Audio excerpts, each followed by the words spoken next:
Hello, class 12th. Today we will discuss our very important topic, and this is the development of male gametophyte, which is called pollen grain, and its structure. Right? So before starting our topic, we have to understand it. The male gametophyte is a pollen grain. Actually, there is one confusion. The students think about the pollen grain is a gamete. So no, the pollen grain is not a gamete, it is a male gametophyte, and the gamete is present inside the pollen grain in the form of nucleus that we will discuss. So got it now? What is pollen grain? Pollen grain is a male gametophyte. Okay, so let's start the topic after it. Today's topic I will start from where I have finished the microsporogenesis, right? So in the microsporogenesis, I taught you about the formation of microspore, right? And here the story will start from there only, right? So this is the microspore, right? This microspore will get the nutrition from the tapetum. I taught you that, and will start the development. In that case, it will start to develop the callus around it. That's I also taught you in that topic, right? So you can see here, this microspore, after getting the nutrition, it will start to develop this callus layer around it. Now this callus is completely package of the nutrition, which will give the complete nutrition to this microspore for the further development, right? So here you can see, now this callus will give the nutrition to the microspore. Okay. So after getting the nutrition, the internal development will start inside the microspore. Okay. And here you can see the development. The nucleus of the microspore is starting its division. Okay. Here you can see, this is what? The dividing nucleus. This nucleus of the microspore will divide by the mitosis process, but it is not a very simple mitosis. In this mitosis, the nucleus will divide asymmetrically, okay, and this asymmetric mitosis will give the result to the two different size of the new cells. Okay, one is the larger cell, which is called the vegetative cell. You can see the vegetative cell is larger in size, right? And in another hand, you can see the one small cell is also there. That is called the generative cell. Okay, but after the division also, these two cells will not separate from each other. Also you can see one separate membrane of the cytoplasm is also synthesized inside it. This is what? This is the complete division of the mitosis. But here the cell not separate from each other, right?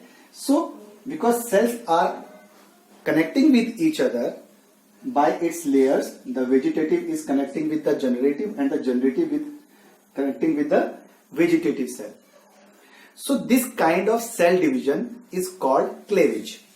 Okay. After the asymmetrical mitosis, we will see the result like it. One larger cell, which is called the vegetative cell, and another is smaller cell, which is called the generative cell. Okay.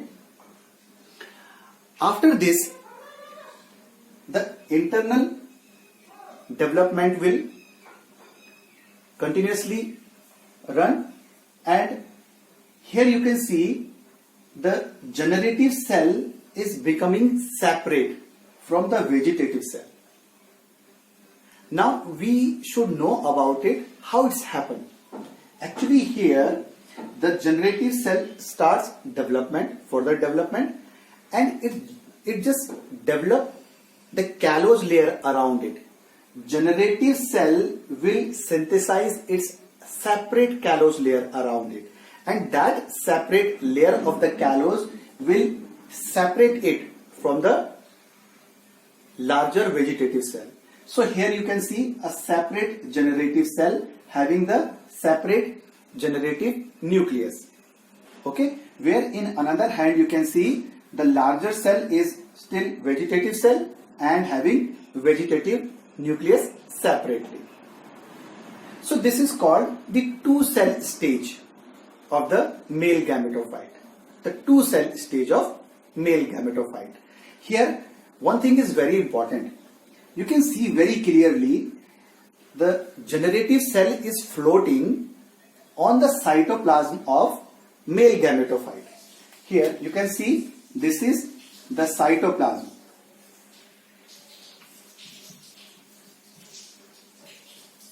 The cytoplasm of the vegetative cell, and on the cytoplasm of the vegetative cell the generative cell is floating. So it's just, you can see this condition here. Okay, so this is called the two-cell stage of male gametophyte. Okay, now we will study the layer of the male gametophyte. So after this cytoplasmic area, you can see the internal layer of the male gametophyte, and this is what? This is intine. This intine is very important.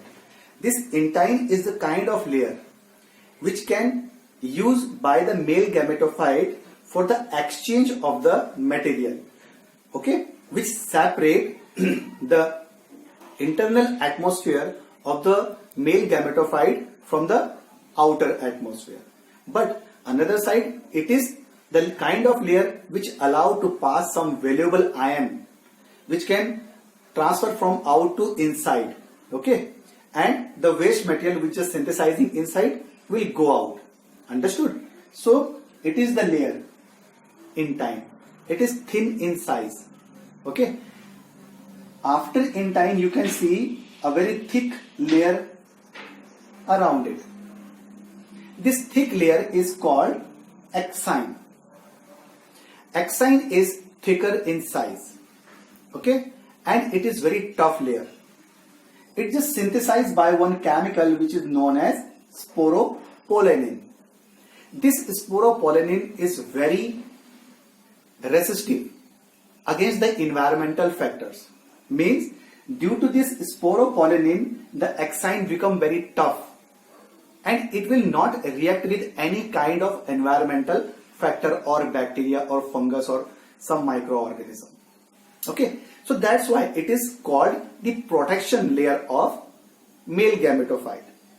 So in presence of exine, no heat can destroy the male gametophyte, not any effect of any environmental factor can give any effect to the male gametophyte.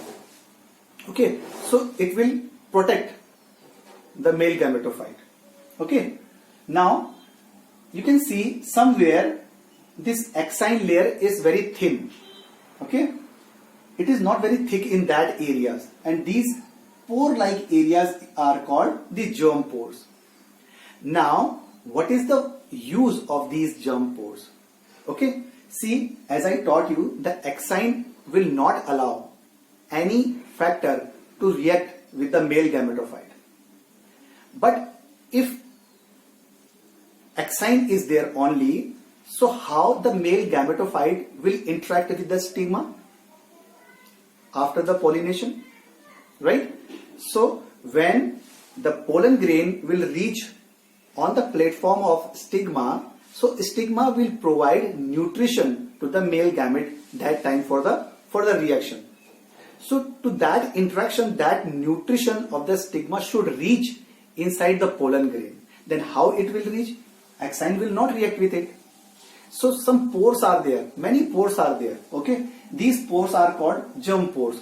So these pores are the kind of door from where the nutrition of the stigma will get entry inside the male gametophyte, and the interaction of the male gametophyte and the stigma will takes place at that time, right? So this was the structure of male gametophyte. Now one thing is very important here. Have you seen the dot structure on it? Okay, this is a kind of chemical present on the axine layer, and this is called the pollen kit. It's a kind of oily chemical. Okay, one side it providing the extra protection to the male gametophyte, and another side it having the two main function. Number one, it attract the insects towards it, and number two, it having sticky nature. It just stick with the body of the insects and travel with the insect's body to the another flowers stigma. So with the help of this pollen kit only, the pollen grain can stick on the body of insects, right? So this is the structure of male gametophyte, which is called the pollen grain. Whatever story I taught you today, whatever you have seen here, the development, this was the pre-pollination stage. And here you can see the pollen grain or the male gametophyte. After this, I will teach you the post-pollination stage. Okay, and that I will teach you in interaction of the pollen and stigma. But before that, we have to study of the female reproductive system, right, of the flower. Okay, so till that time, stay at home, save your life. God bless all of you.